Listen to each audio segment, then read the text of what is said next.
Thank you everyone for joining. I think we'll get started to maximize our time for today's seminar. Today, we're going to be talking about EHR data for research at UCSF. This seminar is a part of the Department of Epidemiology and Biostatistics Digital Health Initiative. We have recently started a seminar series to increase the impact of our digital health research and practice at UCSF, grounded in rigorous methodology and applied learning in our science. And so this is, I think, the fourth or fifth installment in our seminar series that we're looking to have on a quarterly basis now on. So we're really thrilled you will be here. Today's seminar will be recorded, so don't worry if you don't catch all of the information. You'll have it available to review after the seminar. So I'm delighted to welcome you. I'm going to introduce our panel for today and then hand it over to our first speaker. I myself am speaking in a little bit, so I'll introduce myself first. I'm obviously Courtney Lyles, and I'm a faculty member in DEB and also work on population health data that I'll speak about today. Our first presenter will be Leslie Yuan, who is the Chief Information Officer and the Director of the Research Technology Program for the UCSF Clinical Translational Sciences Institute, our CTSI. And she's going to give an overview of EHR data and tools for research here at UCSF. I'll then pick it back up in a few more minutes to talk about a specific example of using identifiable EHR data and neighborhood level analyses. And then we'll end with Dr. Mark Pletcher, who's a professor also in Epi Biostat and director of the Innovation in Research and Informatics program for the CTSI here at UCSF as well. So we have a great lineup today. Your questions can be put into the Q&A feature at any time during the presentations today. We're saving hopefully at least 10 minutes at the end of the time to go through as many of the Q&A that we can get through today. So we look forward to seeing your questions. So with that, I think I'll turn it over to Leslie to get us started. Okay, thanks, Courtney. Okay, so hopefully everybody can see my slides. I'm going to talk about electronic health record data at UCSF. And just a caveat at the beginning here, I'm going to speak really quickly. The slides are dense. You don't have to take notes. We're going to share the slides afterwards, and there'll be this recording. And so this will be a little bit of a primer of what's happening at UCSF, and I'm going to try to use as little like a lingo and acronyms as possible. So about electronic health record data at first. Okay, so I think we all know that the electronic health record data starts from clinical care. So it's a comprehensive capture of all things that happen in clinical care at UCSF. So services, diagnoses, procedures, demographic information. You go to the doctor, they're typing at a screen, that's all captured in this electronic health record, which UCSF uses a company called Epic, which people probably have heard about as its software. So from that perspective, the data are not collected for research because they're collected for care and for billing. So I think we know interventions are not random. The data collection is not necessarily systematic. It can be poor and not complete. And as an example of this, UCSF is a tertiary care center. So people don't necessarily get all of their care at UCSF. So some of the diagnoses and meds that they might be taking, or from primary care where they don't get their care here, might not be in it. The other opposite is that there could be some data that even that if it's present in the electronic health record data, it also might not be totally accurate. And I'm not trying to like diss any physicians or anything like that, but there could be administrative things where somebody's trying to get through screens and they have to click something and it just everything gets captured, every click gets captured. So that's why some of the data quality can be poor if you're using it for research because it's not being collected for research. This is a dense slide, and I'm not going to go through all the different boxes on this, but we have two healthcare systems at UCSF for use for research here. We have UCSF data. This is the first column. The Epic electronic health record is called APEX at UCSF. We have data from 2012. We also have historical UCSF data that goes back to 1988. Through a system called STORE. They were two different systems. The data are not exactly the same, but it is available. We also have available for research data from the San Francisco Health Network. So that would be the San Francisco General. variety of different sort of start dates and some also historical data, and a variety of systems were used over the last 20 years. So while data is available, it is not all sort of harmonized and beautiful. And the other, we also have other specialized data. There's death registry data, there's geocoding data, with imaging data. There's a lot of information, but all of this can be used to support research at UCSF. So in general, there is some terminology that you'll hear commonly used. There's what we call structured data and unstructured data.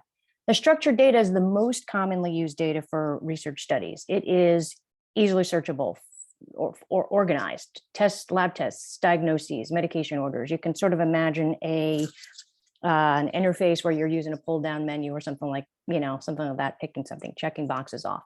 Unstructured data are clinical notes, radiology notes, comments that are made, text, free stuff. There is no organization or predefined format. These are available all for research purposes. So now, in terms of the formats of the data, and when I say formats available, you'll understand that's a kind of a generic word. We also have identified data and de-identified data from the health record for research. So identified data is based on use for research purposes. It's got protected health information like people's names or social security numbers, birthdays. I think everybody's probably heard of HIPAA. There are 18 protected health information identifiers, PHI identifiers, that are under compliance and regulatory. And if you want to use identified data for your research, you have to have an approved IRB protocol. And and very specifically, your IRB has to be approved for the specific data that you want to use that is identified. So an example of this is perhaps you're trying to use the electronic health record data to identify potentially eligible patients to recruit for a study. That means you got to know who they are because you might want to contact them, and that's identified data. De-identified data has all of these protected health information identifiers removed, and there are dates in there, and each date for a particular person is shifted by 1 to 365 days. So you actually still could use the dates in de-identified data because they're not like all randomly shifted. They're just shifted all by the same factor for each individual person. So you don't need an IRB, which makes it great, easier to sort of access and use. And if relative dates suffice, an example would be using this for a retrospective cohort study. So that's about formatting. Now, this is the one slide. I'm definitely not going to go over all this. It's got lingo and acronyms all over it, but it shows a little bit of the lineage of the data landscape at UCSF. So above this red line, identified data, and these are, sort of the systems and sort of where everything comes from. And below the line are the de-identified assets. I'm only showing this line to actually show a little bit. If you're going to go back to this, you will see likely some of these words as you sort of traverse the wiki and a variety of resources. You're going to see things like Clarity and Caboodle and CDW and DAD, like all these different things. They're sort of on here, and this sort of gives you a little bit of a perspective. There's some other visualizations of the data that are that will be shown later. So now, what if you want to use this data? Okay, in terms of the formats, there's two different ways to sort of access the data, and it's based on this format of whether it's identified data or de-identified data, and a lot of it is sort of driven by that PHI and needing an IRB. So if you want to use either structured or unstructured data, organized or notes data from UCSF or the San Francisco Health Network, you have to submit and obtain IRB approval for your study and the use of the specific data. For data from the San Francisco Health Network, you have to submit a protocol to be reviewed.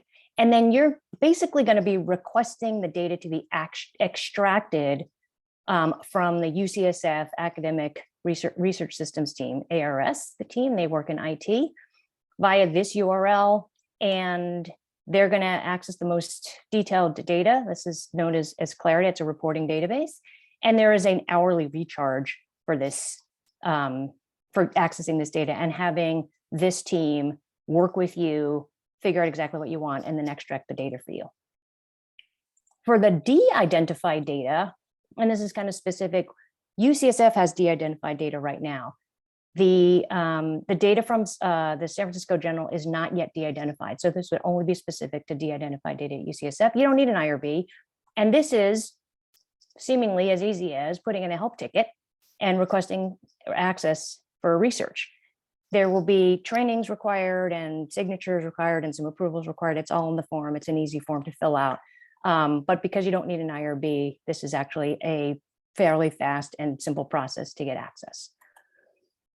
So if you want to use the data, any of this data, identified or de-identified, we want to remember that the data, like electronic health record data, is UCSF IP. It is patient information. We want to protect it. You want to use it in a secure and compliant environment. You don't want to stick it on your laptop, and that's especially that's unencrypted or personal laptop. You definitely don't want to do that. There are environments at UCSF, Ray, which for those of you who've been around a long time, used to be called My Research. It's now called Ray, the UCSF Research Analysis Environment. It includes compute, storage tools, SaaS data, or it's compliant. There's an on-premise version, there's in cloud.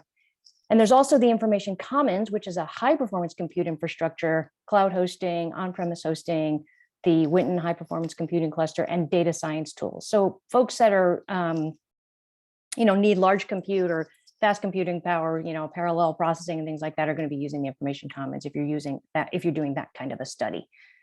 And then this is another table that hopefully will be helpful for reference. And I've split it into a column for identified data and a column for de-identified data. So for what's available, identified data, as I mentioned, UCSF and San Francisco Health Network, de-identified, UCSF only. Extracting the data, you're going to need a consultation for identified. For de-identified, you can access this yourself. It's supposed to be self-serve. So you're going to need to be able to likely code with something like SQL or R. You're going to manage and analyze the data using a variety of programs and tools. And then the de-identified data have some basically self-serve querying tools that you don't have to be a programmer to actually be able to use. And there's a tool called Patient Explorer if you want to look through and query the structured data. So say, for example, you want to try to identify a cohort quickly with some dates and using structured data. This is a great tool. And we brought up a software package called Immerse, which actually lets you search through the clinical notes almost in a Google text string sort of searching way. And I think there's probably going to be further webinars that go through some of these tools, and there are actually some recordings already that if you're interested in that kind of stuff, they're already available online. So one other format that I wanted to talk about briefly, and because Mark is going to cover it in more detail, is a format for de-identified structured data.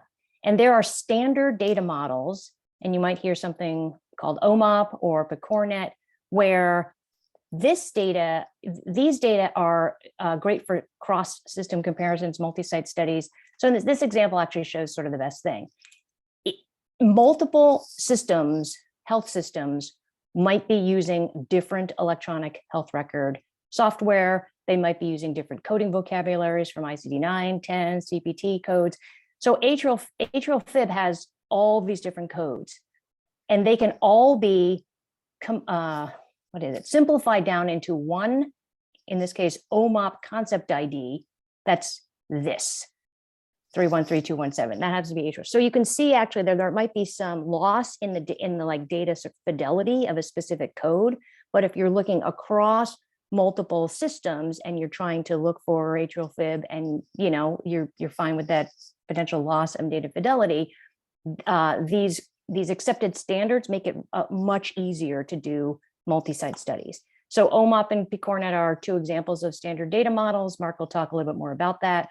And the data from the 5 UC health campuses, including UCSF, is being combined into a UC health across all the systems research data warehouse. They are using the OMOP standard that is going to be more widely available soon for research. So if you want to do research with a lot more UC data, that will soon be available. So I tried to come up with yet another table for a quick comparison. I talked about essentially all these things in the prior slides: identified data, de-identified data, the San Francisco Health Network data, and the UC health-wide data. So again, IRB funding, what's available, querying tools, and what kind of coding skills that you need. And I think the thing to remember just about coding and the data is the data are messy. It takes a lot to dig in, and a lot of times you really do need some coding skills to sort of work with the data.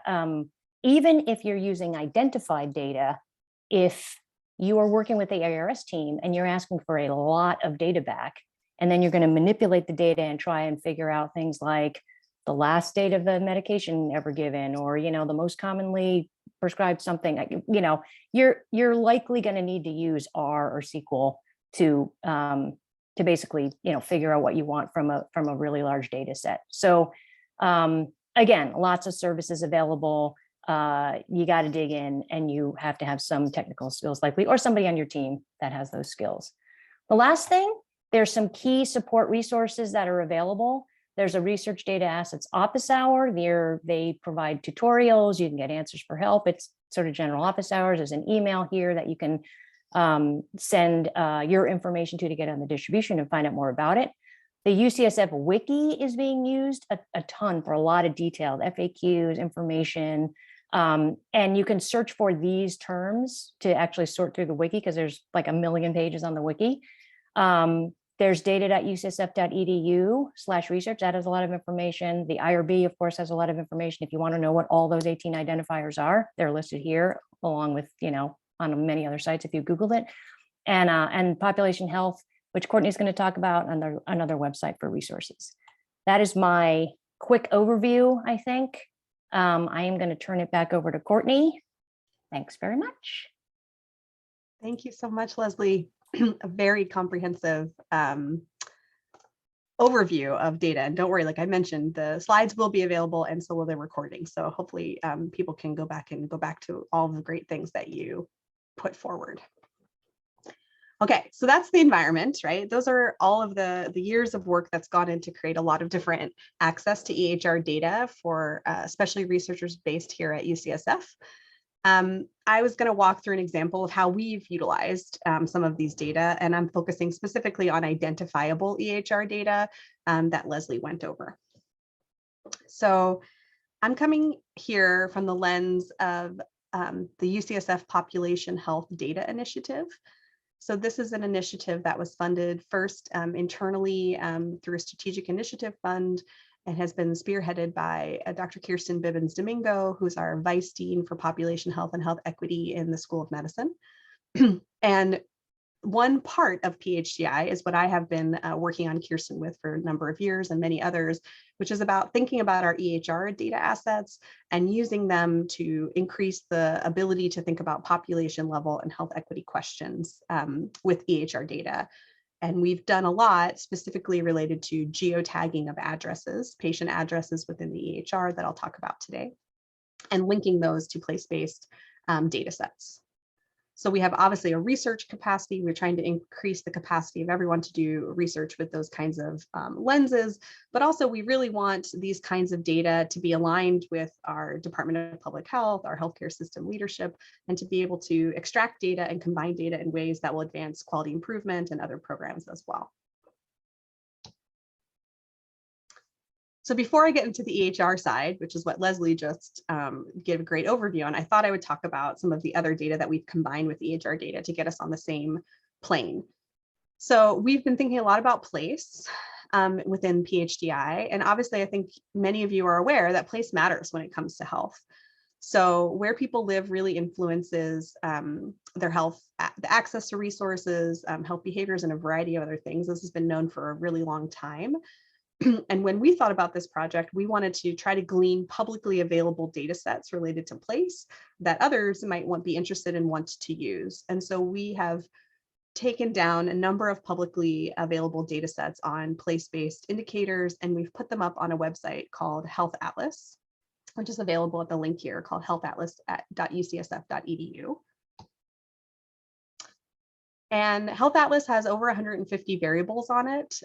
So we've organized and tried to select variables from a number of different sources that are shown on the right-hand side. So the US Census, through the American Community Survey, the California Department of Public Health, and others. And what we did with that data is we tried to organize it within as more of a social determinants of health framework. So we pulled down data on population demographics, socioeconomic status, community data, neighborhood data, and health and healthcare data at the population level. And we've preserved the data at all of the levels of geographic granularity that people might be interested in to our best ability. So we have it all the way down to a smallest area, which is census tracts, which is on average about 4,000 individuals, sort of approximates a neighborhood. Rolled up a little bit to zip codes, which tend to be a little larger and different in size in terms of population, but are another useful geographic indicator, county level information, and then sometimes some variables are available on Health Atlas at a unique place level demographics, such like cities releasing data based on neighborhoods or something like that. That's their own boundaries. So that's Health Atlas. And the reason I'm mentioning this is these are not the EHR data. These are publicly available data. So it's like yet a third piece of information that we're throwing at you today. But in case you're interested in place-based data, I encourage you to go onto the Health Atlas website. Not only can you view the information, you can view two variables against one another. Within this, it has a visualization tool for it, but you can actually export and download all of the data directly and use in your own work. So as long as you click on the right-hand side, export data and download data, you can download all of the data, certain geographic areas, certain variables, etc., based on what you're most interested in. Okay, so that's sort of publicly available data. And back to the EHR side. So we thought about this place-based approach and population level approach, and then we thought about, well, what can we take out of the EHR to combine with all of these place-based variables? And so what we did is we used the academic research systems teams, like Leslie mentioned, to extract, to get an IRB approved, and then to extract a large amount of data from our electronic health record systems. And what this looked like on the UCSF health side was every address that was in the electronic health record, over 4 million patients, all the way back through when they went live with Epic around 2012. And on the San Francisco Health Network side, a slightly smaller health system, but addresses for about 750,000 patients with slightly different dates and things like that based on also when they went live with Epic and things like that. To underscore what Leslie said, there's rich information available in this EHR data, specifically for our purposes, all of the clinical data, which I think everyone knows, but I would also add to that the race, ethnicity, the patient language variable, and some of those information from a health equity or disparities research lens are also not perfect by any means, but offer a lot of individual level information about key domains that we could be thinking about in our research. And so we've extracted all of that. And then just to underscore, these are very different healthcare systems. So when we think about extracting all of the addresses for UCSF Health, this is a very different tertiary referral center medical system, primarily treating commercially or privately insured patients, whereas San Francisco Health Network, in case you've never done research at that campus, is obviously our public healthcare delivery system for the city and county of San Francisco, treating primarily Medicaid and uninsured patients. So sort of like two sides of the puzzle, and not the whole population in San Francisco, but two different slices of the population in our local environment. So after we extracted all of the addresses, we used ArcGIS. So it's a GIS software to geocode the patient address from the EHR down to latitude, longitude coordinates. Sometimes for mapping or for other purposes, you want the latitude, longitude. You can't obviously put a map with a point of where any patient lives. That's PHI. You can't display that. But if you have approved research, you might want to be thinking about visualizations in which knowing exactly where patients live is important. And so we did it down to the latitude, longitude. But for our research, we tend to roll up and use those census tract level information. So we linked that latitude, longitude to the census tract identifier from the US Census. And then that opens up all of the other variables on that Health Atlas website that you can link to. Once you're at the census tract level, you can use a vast majority of those variables that I just went through on Health Atlas to think about place and to link out to other data sets by that census tract ID. Yeah, and so that's sort of at the nutshell how we linked the data together. So when you're thinking about this, I thought it'd be helpful then to get even more concrete and give you an example. So we did that. We extracted a bunch of data, we linked data together, but what kind of questions have we been answering with, using these data assets? So I thought I'd go through one paper that recently came out where we've been thinking about racial and ethnic healthcare disparities and hypertension and neighborhood level socioeconomic status. So we did a separate ARS data extraction request to generate a cohort of patients with hypertension. We did that again in both systems at UCSF and San Francisco Health Network for adults. There were about 30,000 UCSF patients and about almost 18,000 San Francisco Health Network patients who lived in the 9-county Bay Area region, who had at least 2 outpatient visits with at least 2 blood pressure measurements and had a hypertension diagnosis documented in the EHR prior to the blood pressures. And so these are the time periods that we could get from the data that matched up as closely as we could. And when we created this cohort, we defined our outcome as uncontrolled hypertension using clinical guidelines such as 140/90 or greater. We pulled on the patient level some socio-demographic information from the EHR, like I mentioned, specifically race, ethnicity, and age and gender. We also had some comorbidity and other information available from the EHR. And on the place-based side, we were most interested in one specific place-based variable, which is neighborhood socioeconomic status. So if you're not familiar with neighborhood socioeconomic status, I thought I'd just show a little bit of information. You can read the paper at the bottom for more details, but essentially it's a composite, an index variable using 7 census tract level indicators that influence socioeconomic status, like education, occupation, and others.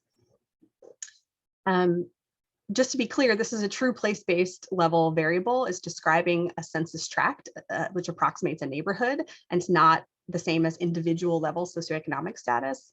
But as I alluded to before, of course, where you live is associated with a lot of health-related factors like food access and employment and housing, which obviously interact with health outcomes in the type of research that all of us are doing. Okay, so that's sort of the goal of the study.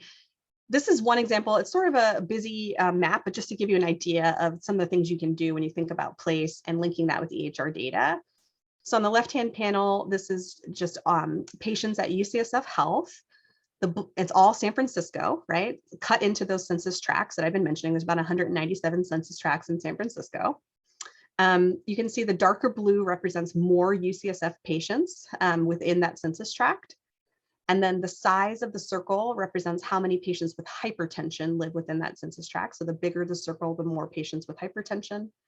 And then the color of the bubble represents whether or not the majority of individuals with hypertension in that census tract are controlled or uncontrolled with their hypertension. So you can see darker red means more uncontrolled hypertension. So you can see both how many patients have hypertension and whether or not that census tracts tend to have a lot of patients with uncontrolled or fewer patients with uncontrolled hypertension. So it's actually a visual representation of 4 or 5 factors all at once. And then you can't quite see it, but then we bordered the low NSES quintiles, which are in a light green color around the outside, which tend to cluster around the southeast quadrant in San Francisco and in the downtown Tenderloin sort of area. So you can also add many layers of visual representation of those types of variables that I'm mentioning. And the right panel on this graph shows exactly the same information. It's just restricted to Black patients with hypertension, which tend to show both the residential racial segregation of where Black patients tend to live, right? The map actually indicates also some of historical and structural racism and housing practices within San Francisco, but some of the same and some of the clustering of hypertension and uncontrolled hypertension in certain neighborhoods in San Francisco. That's sort of like a visual representation. And in the paper, we went into more of a, I would say, regression or a multi-level way of thinking about that.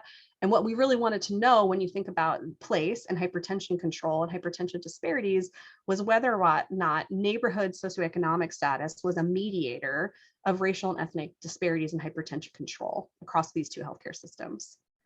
So this was the purpose of this paper. This is the citation in case you're interested in reading it, but essentially it was a primarily mediation analysis, and this is the directed acyclic graph or the DAG that we use to drive our analytic approach. To cut to the chase and not spend too much time in the weeds, and a lot of patients in both these healthcare systems experienced uncontrolled hypertension, 62%, and there were substantial racial and ethnic disparities in uncontrolled hypertension.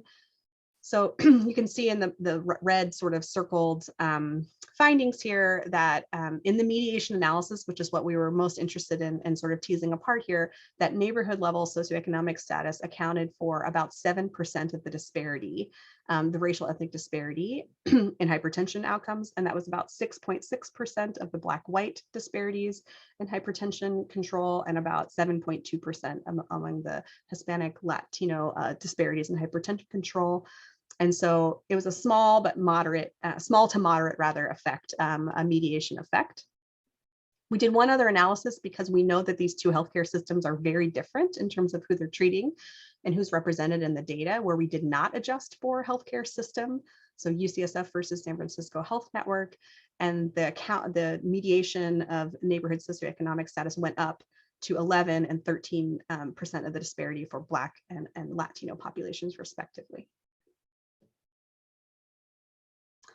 So overall, I hope I can convince you that it is really possible to link these kind of data, and that neighborhood level data like NSES are really influential and can mediate outcomes, clinical outcomes that we all are working on in our other research, broader research domains. Excuse me, I have something in my throat.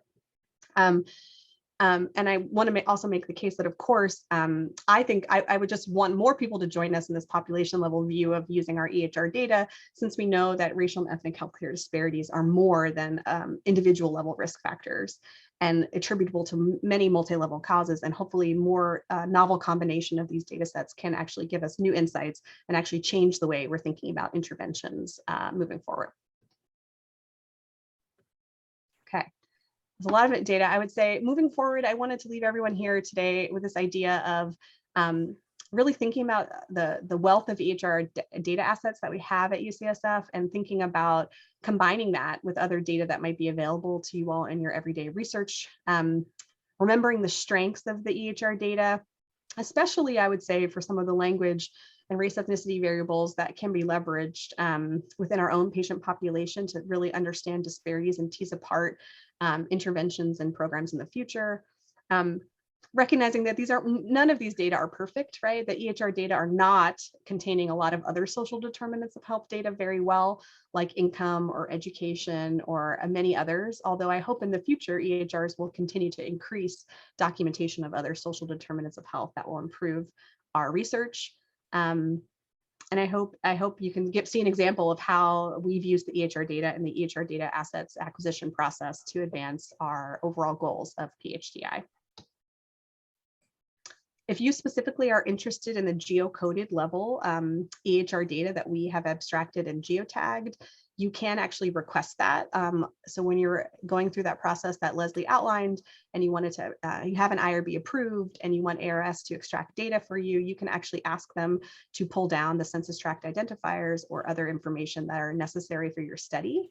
They can also actually provision the NSES index as one place level variable that many people are interested in for your study. And we have a lot of documentation about the geocoding process in a box folder and by reaching us at pophealth@ucsf.edu.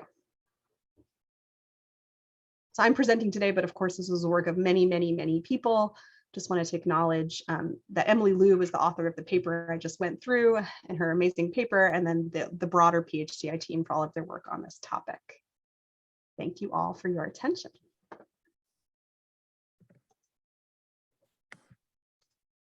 My turn? Okay. Your turn. I'm going to share my screen here. And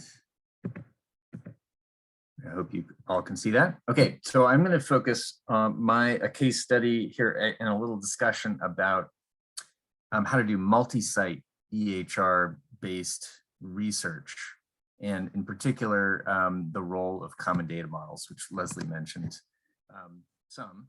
But I wanted to just make a case for just explain that issue a bit more and tell you why common data models are so useful for doing, in particular, multi-site research, and then talk about some of my work with what we call the PCORnet blood pressure control laboratory, what the concept is, and tell you about a couple of the studies that we're doing, just relatively briefly, but give you a taste of the kind of research that we're doing. Okay, so here's the concept of the common data model and multi-site research. So as you all know, healthcare organizations are very different from each other in many ways. And one of the ways in which they are different is that they use electronic health record data systems that are different. So different vendors, different places use different vendors, even places using the same type of EHR system, say from Epic, they install it differently and they customize it very extensively to their own institution and their own workflows and such. So what you get out of each of these heterogeneous organizations is very heterogeneous EHR data that lives in their enterprise data warehouses where it's hard to analyze. And that means there are different table names, there are different variable names within those tables. For variables that are categorical variables, they have different values and they're categorized differently, and those categories have different values and different meanings.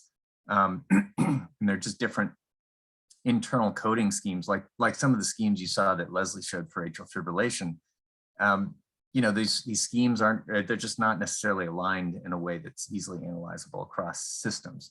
It just makes it really hard to do multi-site studies effectively without just a lot of rework of your statistical analysis, data extraction queries and cleaning queries at every site.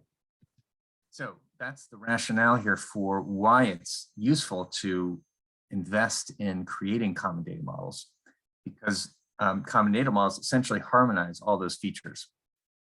So the idea here is PCORnet is one example of a common data model, which is what I used for my research studies.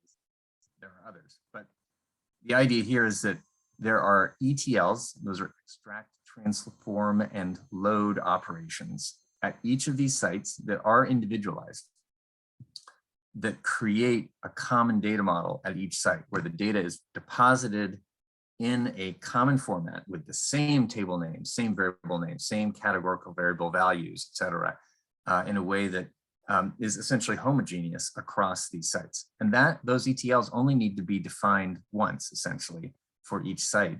And then you can do analyses for individual research projects, which don't have to go through all that sort of individual health system level cleaning and extraction work. Okay, so PCORnet actually goes a step beyond that and provides a central coordinating center that takes care of the machinery of sending standardized queries to each of these distributed sites, getting the returns, putting the data that is returned and putting it all together into a single research data set, and also takes care of the contracting and such for you as well. I just wanted to show, this is just a snippet from documentation for the PCORnet common data model. And just to give you a sense, this is publicly available and shows what is in the common data model for the prescribing table, which is medication orders essentially. And you can just see, for example, this RX frequency variable here. All these, this is a set way of categorizing how you talk about the frequency of how often somebody's supposed to take a medication. And you can imagine just lots of different ways of doing it, and having that not be standardized just makes things very complicated. So it's just a simple example of, again, the value of common data model. Okay, so this is another complicated diagram. It's sort of like, again, the one Leslie was showing, but I just wanted to talk through this and make some connections for you here. This is our EPIC EHR system, APEX at UCSF. There is a database in that functional EHR system that supports the actual features and functionality of the system. That's not what we are allowed to analyze. Every night, data are pushed out of that system and into this Clarity database, which is a very complicated reporting database that is fully identified. So we cannot get access to that directly. Only honest research data brokers or honest brokers can analyze that data in the health system. But then there's also a sort of simplified version of that that comes out of Clarity called Caboodle. Leslie mentioned that as well. And that is something that we de-identify here at UCSF and make available, as Leslie said. We also create this thing called OMOP here, which is a common data model. I'm not going to talk about that extensively, but that is the common data model that is used by the UC Health Data Warehouse and is available for analysis by us. So we can actually analyze data from UCLA and UC Irvine, et cetera. And then we also create PCORnet, which is another common data model, which is what I do my research on, and just visually making the connection there. That's our homogeneous PCORnet data mart node in the PCORnet network as well. Hey, Mark. Yeah. Your voice is sort of floating in and out a little bit with your mic. Yeah. Okay. I'm going to try. Sometimes I use my hands. So tell me again if that happens. Okay. So switching over to my research with PCORnet, we have put together a sort of multi-site consortium of health systems and collaborators who are trying to do research on blood pressure control. The basic rationale here is that uncontrolled blood pressure is a leading cause of preventable cause of death. There are large disparities in blood pressure control and a lot of variability across health systems and how well different sites are doing with blood pressure control. And blood pressure happens to be one of the sort of clinical measurements that is recorded reliably in electronic health record data. So it's an opportunity for us to really go after blood pressure control and look for opportunities to improve blood pressure control at scale, which is really the overarching goal for the PCORnet BP Control Lab. So we got a program funded with 3 basic projects. One was a surveillance aim where we're looking at blood pressure control and related healthcare processes that we can measure with EHR data. Those across health systems and over time. We then also have a cluster randomized trial where we use those sort of aggregate level BP control and processes as outcome measures, where we randomized a bunch of sites and clinics to getting 2 versions of a quality improvement intervention. And then we also ran a patient level randomized controlled trial of home monitoring technology, which I'm going to tell you a little bit more about. These 3 studies are BP Track, BP Map, and BP Home. So this is really just a very quick intro to BP Track, which is the surveillance study that we did. And you can see this just to sort of describe what this is. These little gray lines are time trends of blood pressure control for the individual health systems that were participating in this project, which were about 27 health systems. The dark line is the weighted average across the systems. You can see, a number of things pretty clearly here, which is that there's wide variability in blood pressure control rates across different health systems. You can see there's a little actual seasonal trend here. Each of these dots is a quarter of a year. And you can see that actually blood pressure control, there is some seasonality to that, which is kind of interesting. And then of course, here is when the pandemic hits. So this is really quite a sharp downturn in blood pressure control overall across the whole system. You can see that downturn, sorry, where'd my pointer go? There it is. is more sharp in some systems than it is in in others. So that heterogeneity in effect from the pandemic on blood pressure control is something we're looking at trying to study and see what the drivers of that is. One of the drivers, though, is clear from the data that we already have.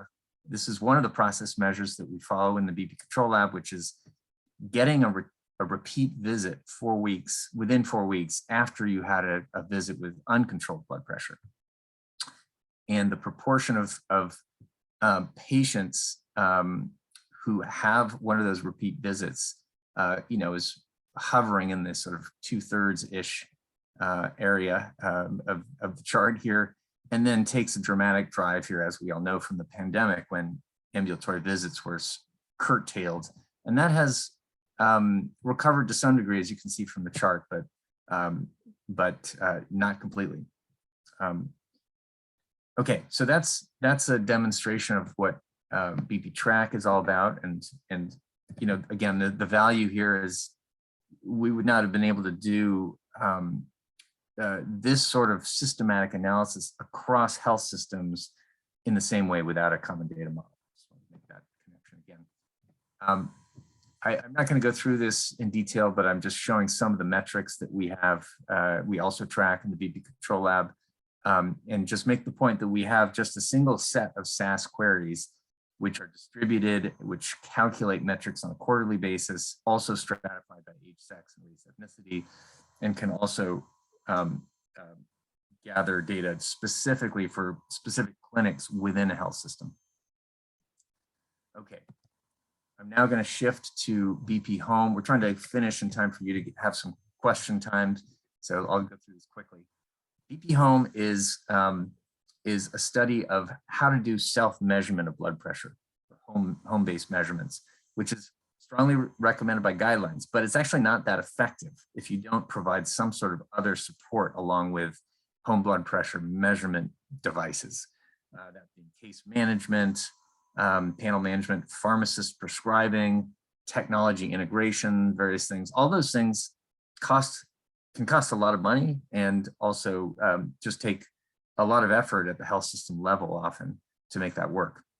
But newish technology came on the market several years ago, as you know, where you can have a blood pressure machine at home that actually connects to your smartphone, and you have a smartphone app along with your home blood pressure monitor that allows you to look at the measurements over time, gives you reminders about when to measure, when to measure your blood pressure, when to take medications, and other stuff. So the goal was to see if that connected smartphone app, which is a highly scalable intervention, would be enough to improve blood pressure control above and beyond just simply doing standard home blood pressure monitoring. So that's our research question. I won't read this, but the basic outcome here is reduction of systolic blood pressure at 6 months, comparing standard versus enhanced home blood pressure monitoring with the smartphone app. And it's in people who have uncontrolled blood pressure at baseline. And so what we did was find a bunch of people with uncontrolled blood pressure. We invited them to join the study. We digitally enrolled them with our Eureka research platform, which is maybe a topic for a different presentation at some point. We randomized patients who enrolled and mailed them the device to which they were randomized. We did online surveys, both at baseline and follow-up. And then we did a data extraction of EHR data from the PCORnet common data model at the end of follow-up, and use that data to characterize people at baseline and also to see what happened during follow-up in terms of their medical care. And our primary outcome was this systolic blood pressure reduction in clinic using the EHR-based measurements at 6 months. I just want to note how much of the research protocol was accomplished using or supplemented by use of the EHR. We, because of the sort of efficient randomization and identification of patients, we were able to enroll the full sample of over 2,000 people ahead of schedule. and then able to link 98% of people we enrolled with the EHR data that we need for the primary outcomes. And this is the basic result here. If you look, there's the red is the standard blood pressure device, and the blue is the enhanced. Below, you can see the sort of the pattern of clinic visits. People didn't make any more visits in one group than the other particularly.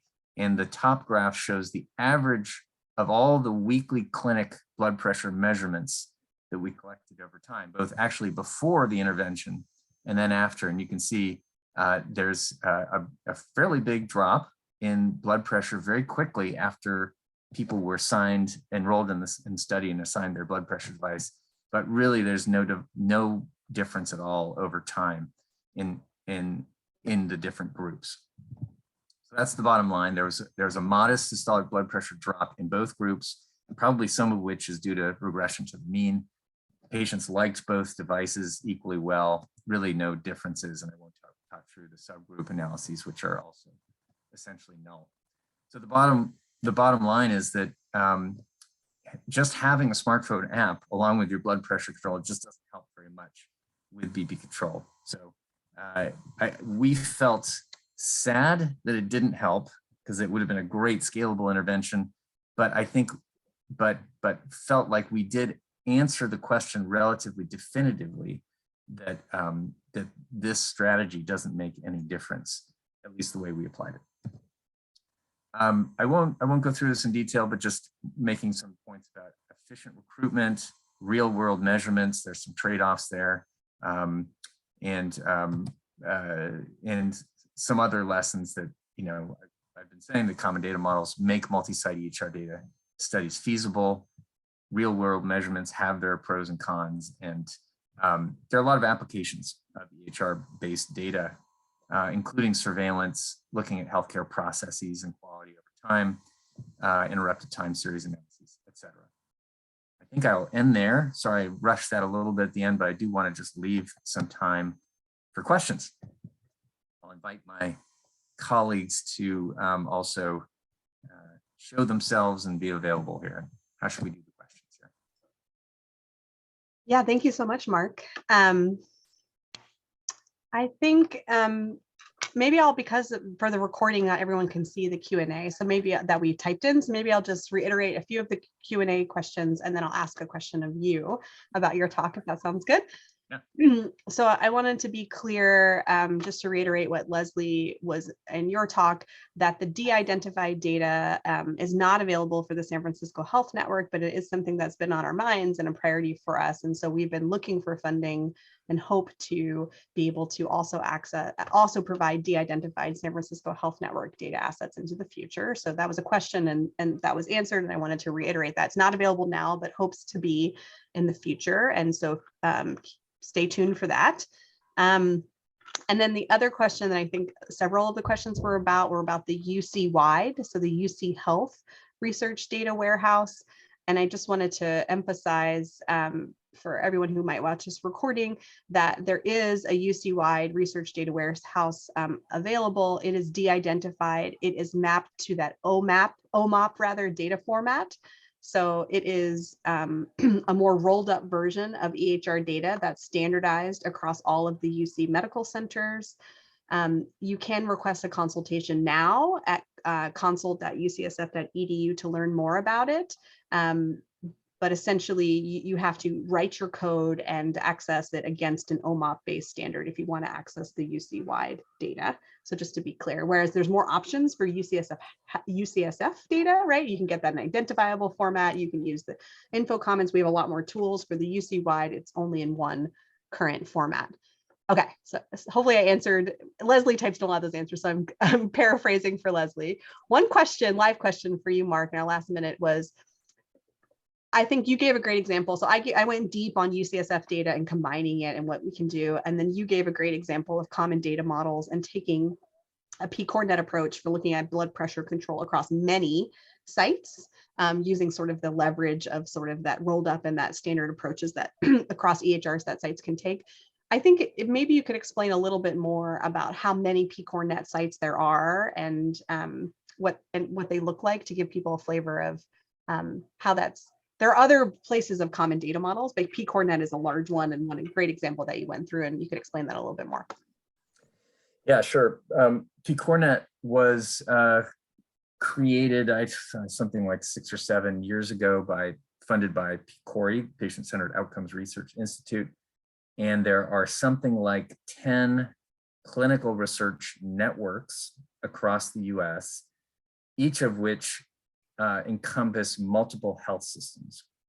So I think, I don't know what the current count is, but it's something like 90 health systems are currently participating in PCORnet, each of which is kind of like UCSF. I mean, they're different kinds. And like there's one of the health systems is OCHIN, which you might be familiar with, but it's a very large organization that provides a single electronic health record system to something like 800 FQHC organizations across the US. So each one of these data marts and networks is very different from each other, but it gives you a sense of the scale. That's great. Yeah, I feel there's so much wealth of knowledge on this panel today, especially outside of me in terms of Mark and Leslie, in terms of what they know about the data sets. I think I just want to leave everyone with that it can be confusing because we have so much data and many different assets available to us at UCSF, but I hope you can take some of the summary slides and some of the information and digest it to try to, from the outset of your research question, try to find the right data asset that matches your questions and your needs. And there's trade-offs for all of them, and sort of explore more, because there's a lot of resources available, and we are here through all of the resources slides that Leslie put up to answer questions about it. There's a growing number of people who have been using the de-identified data assets, and obviously a lot of clinical researchers who have used identifiable EHR data health services research for a number of years. So hopefully this gave both an overview and also some concrete examples of how you can use them. And I'll turn it over to Mark and Leslie in case they have any closing words. I have just a couple quick other things. There is a front door for PCORnet studies. So if you're interested in exploring the options there, you can let me know, or you can find it on the internet. There's a way to start exploring those ideas. We also have a participant recruitment service that they can let you do sort of a standing search of UCSF patients that then automatically generates MyChart messages to those patients to recruit them for your study. It's very cool. And the final thing I wanted to say was we host a course. This is the second year we've done a course called Epi 231 that teaches people the skill of actually how to connect to our de-identified clinical data warehouse and write SQL code against that database to extract data and to use it in a research project. So if you want to get that skill, think about joining our course. Awesome. That brings us right to exactly 1 o'clock. I really appreciate everyone's time.